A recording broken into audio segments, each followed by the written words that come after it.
अस्सलामुअलैकुम दोस्तों, मैं हूं असलम आलम और आप देख रहे हैं गल्फ एक्सपर्ट। दोस्तों, आज की वीडियो में कतर के बारे में कुछ न्यू अपडेट देने वाला हूं, तो वीडियो को लास्ट तक ज़रूर देखें ताकि आपको पूरी जानकारी मिल सके। तो दोस्तों, हम चलते हैं आज की वीडियो की जानिब।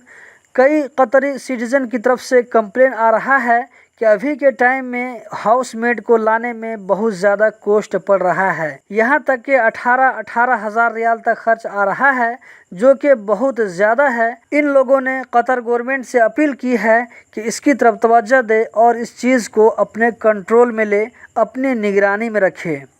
दोस्तों, कतर में एक बहुत बड़ा वैक्सीनेशन सेंटर बनाया गया है, जो वर्ल्ड के बड़े बड़े वैक्सीनेशन सेंटरों में से एक है।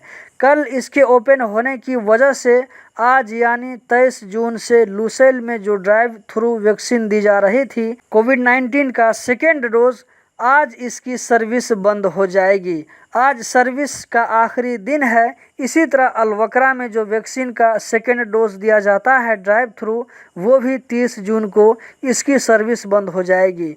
इसी तरह कतर नेशनल कन्वेंशन सेंटर में वैक्सीन देने का जो काम चल रहा है, वो भी 29 जून से रोक दिया जाएगा। दोस्तों, कतर में कोरोना की वैक्सीन न लगाने वालों के लिए एक बुरी खबर है। कतर में हेल्थ मिनिस्ट्री की तरफ से कहा गया है कि जब तक वर्ल्ड में वैक्सीनेशन का काम एक ऐसे लेवल तक न पहुंच जाए जहां पर ये कहा जा सके कि कोरोना का एंड हो गया है, कोरोना ख़त्म हो गया है, उस वक्त तक कतर में वैक्सीन न लगाने वालों के साथ छूट का मामला नहीं किया जाएगा।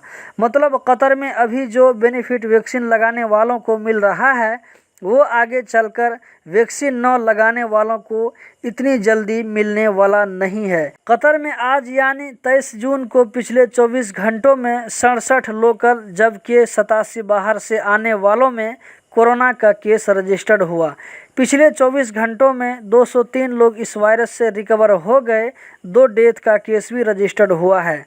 कतर में अभी तक टोटल 29,26,066 कोविड-19 की वैक्सीन का कम से कम एक डोज लोगों को मिल चुका है। 71% एलिजिबल लोगों को वैक्सीन का कम से कम एक डोज मिल चुका है। तो दोस्तों, यही थी आज की वीडियो कतर के बारे में। इसी तरह की वीडियो देखते रहने के लिए चैनल को सब्सक्राइब करें, वीडियो को लाइक करें। बहुत बहुत शुक्रिया।